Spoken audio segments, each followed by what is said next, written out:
আজকে আলোচনা করব মকর রাশির লাইফে কি বড় পরিবর্তন আসতে চলেছে, বা লাইফে কি এমন নতুন ঘটনা ঘটতে চলেছে, কোন টাইম জোনের মধ্যে হচ্ছে, বা কোন টাইমটা আমার জন্য খারাপ, বা গ্রহ নক্ষত্র কি চাইছে, কি দিতে চাইছে লাইফে, বা আমার এডুকেশন কেমন যাবে, ব্যবসা বা চাকরি যারা করেন তাদের ক্ষেত্রেও কেমন যাবে, বা কি এমন উপায় করব যার জন্য আমার কেরিয়ারটা আরও ভালো হয়ে যাবে।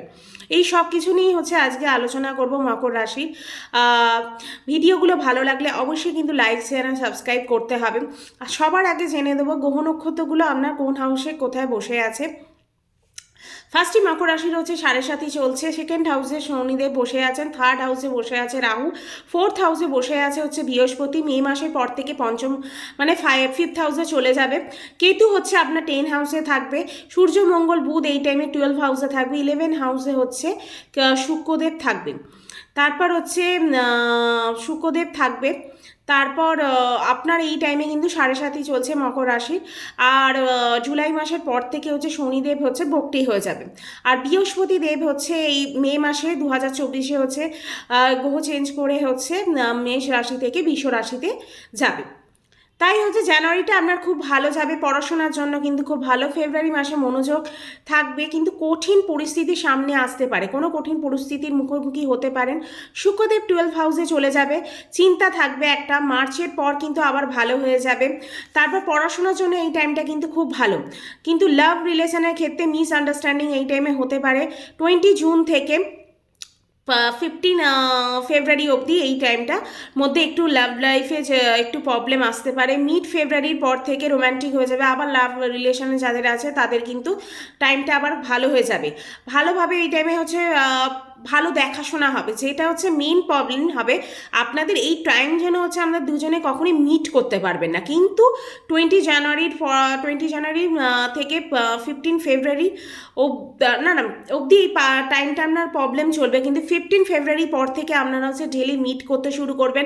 এবার আপনাদের লাভ লাইফে একটুখানি সমস্যাগুলো প্রবলেমগুলো সলভ হয়ে যাবে।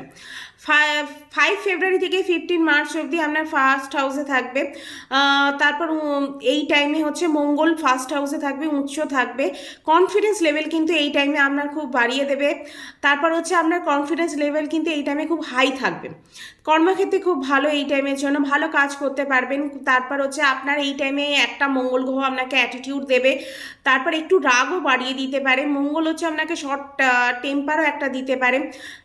তারপরও যারা আইএস আইপিএস হচ্ছে হতে চাইছেন, বা যারা মিলিটারি বা ডিফেন্স লাইনে যেতে চাইছেন তাদের জন্য এই টাইমটা কিন্তু খুব ভালো। 15 মার্চ থেকে 15 এপ্রিল ফ্যামিলিতে একটু আর্গুমেন্ট হতে পারে, তারপরে এই আর্গুমেন্ট থেকে একটু দূরে থাকা উচিত। এমন কিছু বলা উচিত না যার জন্য কিন্তু এই টাইমটা কিন্তু আপনার লাভ প্রবলেমে, লাভ রিলেশনের ক্ষেত্রেও কিন্তু একটা সমস্যা হতে পারে। শনিদেব আপনার সেকেন্ড হাউসে থাকবে, জুলাই মাস থেকে বকরি হয়ে যাবে। তাই রাশির স্বামী হচ্ছে যখন খতম হবে, মানে এবার 7.5 আপনার অনেক পরে খতম হতে যাচ্ছে। এবার হচ্ছে যখন খতম হবে তখন দেখুন আমরা 7.5-এর জন্য আমরা লাইফে কিন্তু অনেক পরিবর্তন, কেন এটা আপনার থার্ড ফেজ চলছে।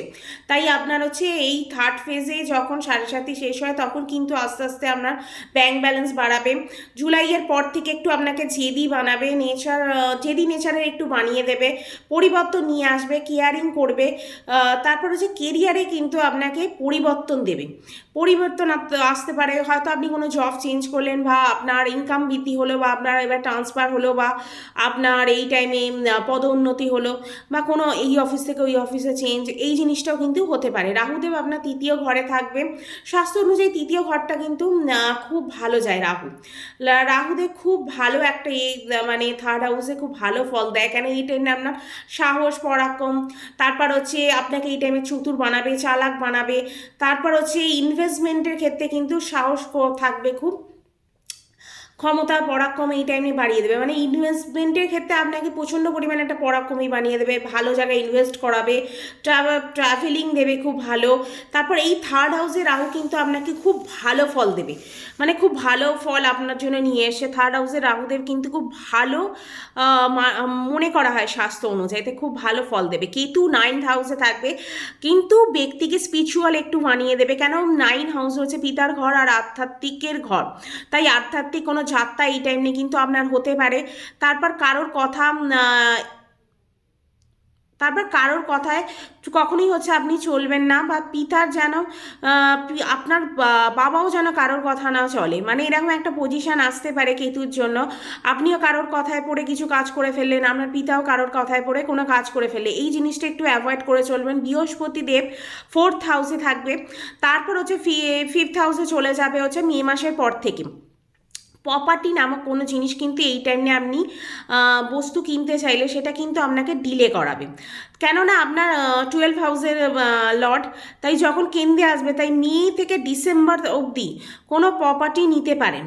এই টাইমে কিন্তু প্রপার্টি নিতে পারেন, কেননা এতদিন হয়তো আপনার প্রপার্টি কিনতে ডিলে হচ্ছিল, কিন্তু মে মাসের পর থেকে কিন্তু আপনার এই ডিলেটা হবে না। আপনি মে থেকে ডিসেম্বরের মধ্যে কোনো প্রপার্টি নিতে পারেন। গুরুর 11 দৃষ্টি, মানে 11 হাউসে আপনার দৃষ্টি পড়বে, তাই জন্য হচ্ছে এমনই একটা পজিশন আসবে যার জন্য আপনার কিন্তু খুব ভালো একটা ফল দেবে। আপনার কেরিয়ারের ক্ষেত্রেও কিন্তু এই টাইমে উন্নতি হবে।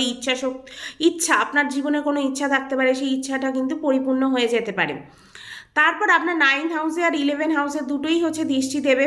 মেয়ের পর থেকে কিন্তু আপনার মান সম্মান, ব্যাংকিং সেক্টরে যারা মান সম্মান বাড়াবে, বিশেষ করে যারা ব্যাংকিং সেক্টরে চাকরি করছেন বা ম্যানেজমেন্টে যারা আছেন, তাদের জন্য কিন্তু এই টাইমটা খুব ভালো। দুটো সেক্টরে কিন্তু আপনার জন্য ভালো, এটা হচ্ছে ব্যাংকিং সেক্টর আর ম্যানেজমেন্টে যারা আছেন, এই দুটো সেক্টর ভালো। আর যে কী এমন উপায় করব, যে উপায়গুলো করলে আমার যে টাইম জোনটা খারাপ আছে বা যে প্রবলেমগুলো হচ্ছে, সেই প্রবলেমগুলো থেকে আমি বেঁচে যাব। ফার্স্টই হচ্ছে শনিবার আমি শনিদেবের মন্দিরে গিয়ে কোনো পুজো পাঠ করতে পারি, সূর্যকে জল দিতেই হবে, আর হনুমান চালিসা কিন্তু পাঠ করতে হবে। এই 3টি উপায় করলেই দেখবেন আপনার লাইফে যেখানে ছোটো ছোটো প্রবলেমগুলো আসে সেগুলো সলভ হয়ে যাবে। ভিডিওগুলো ভালো লাগলে অবশ্যই কিন্তু লাইক, শেয়ার অ্যান্ড সাবস্ক্রাইব করতে হবে।